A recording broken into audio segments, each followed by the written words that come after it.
ಇಂದು ಅರಸೀಕೆರೆಯಲ್ಲಿ ಹಿಂದೂ ಹಿತರಕ್ಷಣಾ ವೇದಿಕೆ ವತಿಯಿಂದ ಪ್ರತಿಭಟನೆಯನ್ನ ಹಮ್ಮಿಕೊಳ್ಳಲಾಗಿತ್ತು. ಮೊನ್ನೆ ನಡೆದ ಈದ್ ಮಿಲಾದ್ ಹಬ್ಬದಲ್ಲಿ ಪಾಲೆಸ್ಟೈನ್ ದೇಶದ ಧ್ವಜವನ್ನ ಆರಿಸಿ ಉಗ್ರಗಾಮಿಗಳಿಗೂ ಅರಸೀಕೆರೆಗೂ ನಂಟು ಇದೆ ಎಂದು ತೋರಿಸಿ ಕ್ರೌರ್ಯ ಮೆರೆದಿದ್ದಾರೆ.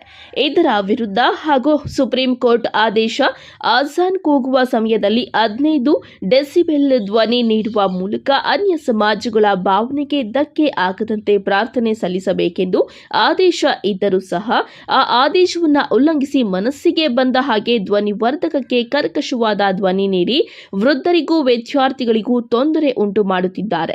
ಕರ್ನಾಟಕದಲ್ಲಿ ಹಲವಾರು ಕಡೆ ಗಣಪತಿ ಮೇಲೆ ಕಲ್ಲು ಮತ್ತು ಚಪ್ಪಲಿ ಎಸೆದು ಹಿಂದೂ ಸಮಾಜದವರ ಭಾವನೆಗೆ ಧಕ್ಕೆ ಉಂಟು ಮಾಡಿದ್ದು, ಈದ್ ಮಿಲಾದ್ ಹಬ್ಬ ಎಂದರೆ ಮಹಮ್ಮದ್ ಪೈಗಂಬರ್ ಅವರ ಜನ್ಮದಿನ. ಇದು ಅರ್ಥಪೂರ್ಣವಾಗಿ ಆಚರಿಸಬೇಕಾಗಿತ್ತು. ಆದರೆ ಇತ್ತೀಚಿನ ದಿನಗಳಲ್ಲಿ ತುಂಬಾ ಎತ್ತರವಾದ ಫ್ಲೆಕ್ಸ್ಗಳು, ಬಾವುಟಗಳು ಸಾರ್ವಜನಿಕ ಸ್ಥಳಗಳಲ್ಲಿ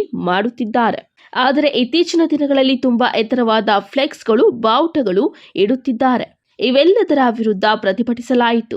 ಅರಸೀಕೆರೆಯಲ್ಲಿ ಹಿಂದೂ ಬಾಂಧವರು ಸ್ವಯಂ ಪ್ರೇರಿತವಾಗಿ ತಮ್ಮ ಅಂಗಡಿ ಮುಂಗಟ್ಟುಗಳನ್ನು ಬಂದ್ ಮಾಡಿಕೊಂಡು ಪ್ರತಿಭಟನೆಯಲ್ಲಿ ಪಾಲ್ಗೊಂಡಿದ್ದರು.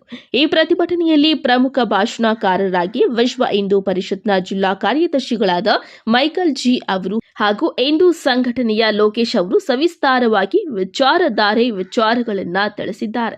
ಹಿಂದೂ ಹಿತರಕ್ಷಣಾ ವೇದಿಕೆ ಹಾಗೂ ಭಾರತೀಯ ಜನತಾ ಪಾರ್ಟಿ ಹಾಗೂ ಹಲವು ಹಿಂದೂ ಸಂಘಟನೆಗಳು, ಆಟೋ ಚಾಲಕರು ಮತ್ತು ಕಾರು ಚಾಲಕರು ಮತ್ತು ಮಾಲೀಕರ ಸಂಘದಿಂದ ಬೆಂಬಲ ಸೂಚಿಸಿದರು. ಇದೇ ಸಂದರ್ಭದಲ್ಲಿ ಈ ಕಾರ್ಯಕ್ರಮವನ್ನು ಆಯೋಜನೆ ಮಾಡಿದ ಉಪೇಂದ್ರ ವರುಣ್ ಮನು ಭಾರತೀಯ